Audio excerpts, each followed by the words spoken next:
there are times when we say, when is our responsibility? And the most, I think, the core of all things was, if we don't start to take care of the earth, even though we might claim or to say the government is not doing well, we want money, but if we are not being responsible, it doesn't make any difference no matter how much money you can get from funding. So what we started, it was clean up campaign to clean our own community. And from there, we didn't know much, we were just young people. I funded the organization with my brother and young other people around the community.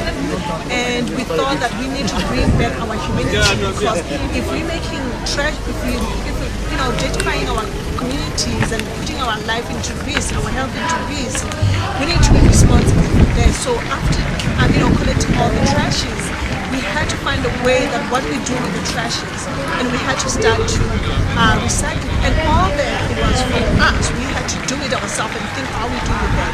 So we started the recycling club, and from there were new developments, and there was more information that we were seeking, more things that we wanted to be interested in getting involved in, and that's how the food garden organization started within the community. But then there was more question, what kind of agriculture we wanted to do.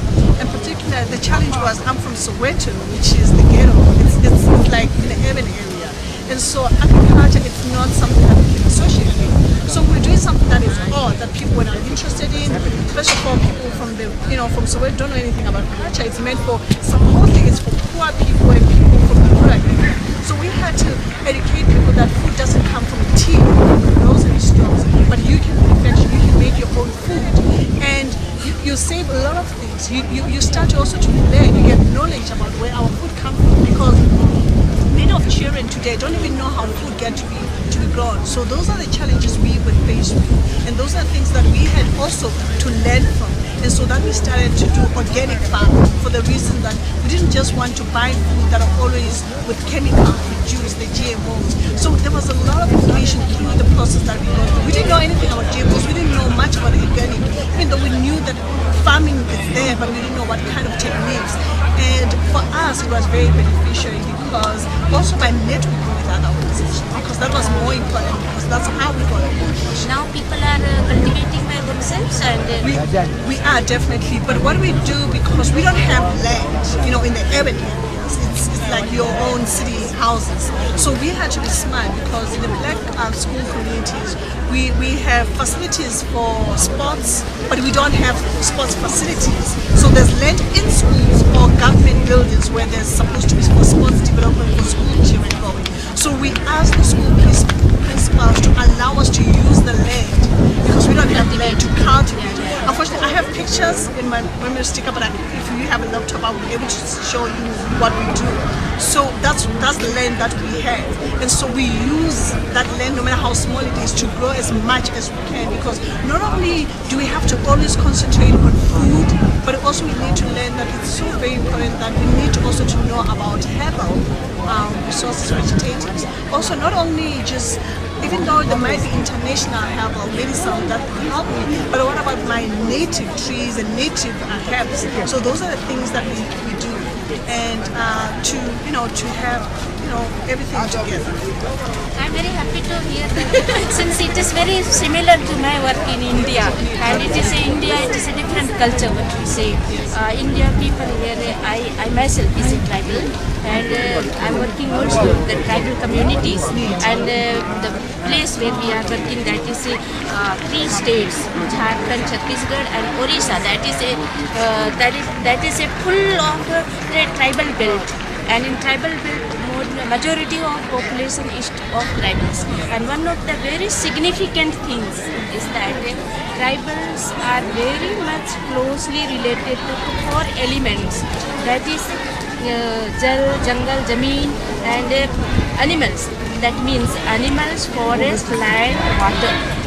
These are the very much element for the tribal's life, and they are very closely related to these, and their life has been very much dependent in that. And now the situation has changed, and people cultivate from the very early years. But now the development taking place, the globalization is taking place, then government also wants to introduce in the area, tribal belt, very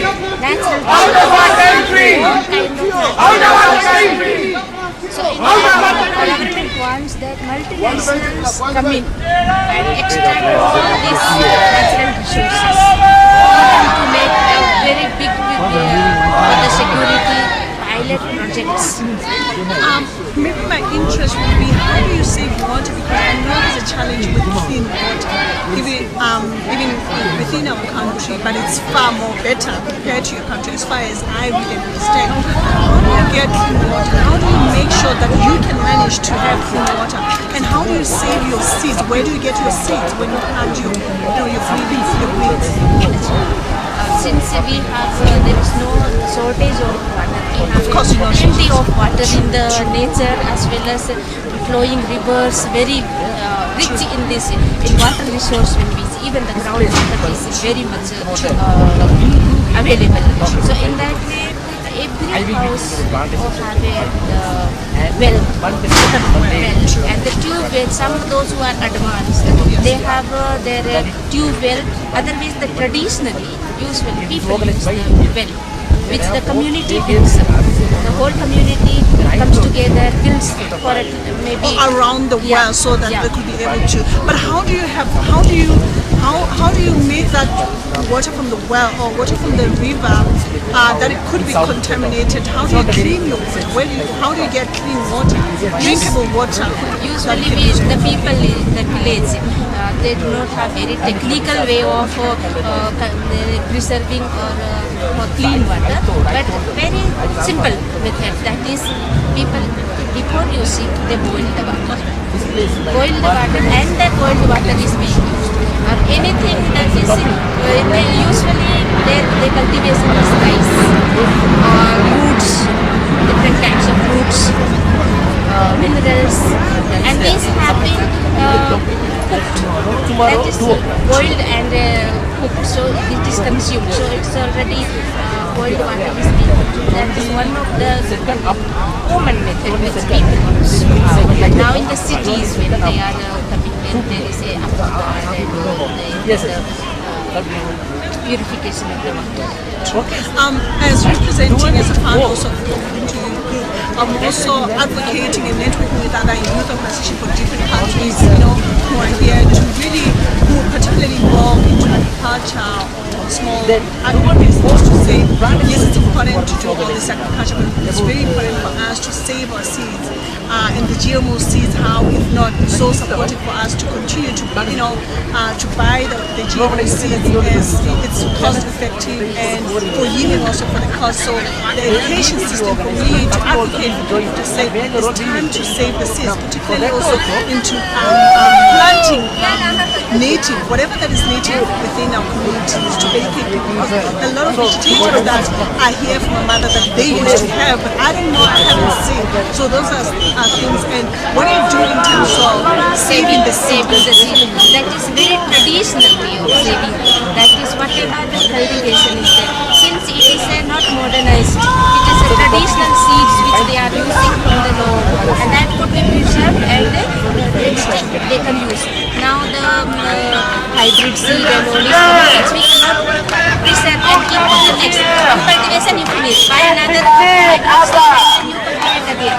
It is not like that. Since they are using manure also local, they have animals. The cultivation there is no tractor and like this technology. Animals, plenty of animals are there. So animals' powders are being used for the manure, and that manure and then the cultivation.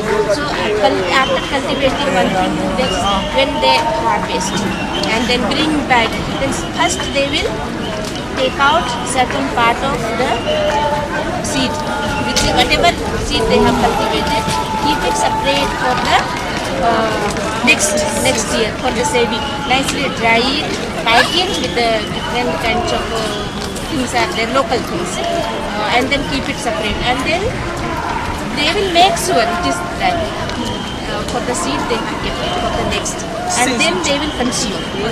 Very interesting, because that's my passion, because I'm here to learn. I